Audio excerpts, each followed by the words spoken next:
taken a lot of careers from, you know, almost leaving drama school to being a really, really nice body of work. Are there any particular things that you're particularly proud of?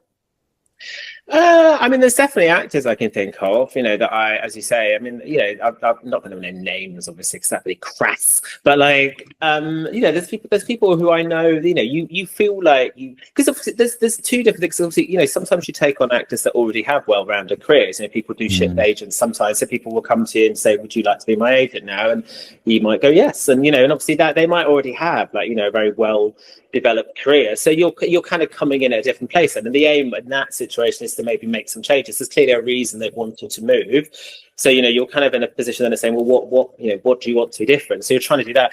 I think there's always a real sense of like pride and satisfaction when you have taken someone from drama school, or even not drama school. There's, you know, there's people I can think of that I found at, you know, youth theatres and stuff, who, you know, have gone on to have these really brilliant, successful careers, and you sort of know then that, you know, you really, really did start that thing off. You know what I mean? It's like, you know, you kind of put those phone calls in, you put the effort in, you sent the emails, you know, because there's so many graduates every year, you know, and there's so many that come out, and actually it is, I think it's hard for people, for young actors particularly, to understand, you know, the impact of that every year when this huge number of graduates come flying into the industry, and the idea that every single one of them is suddenly going to get a really big job, it's just nonsense. Obviously, it's not possible.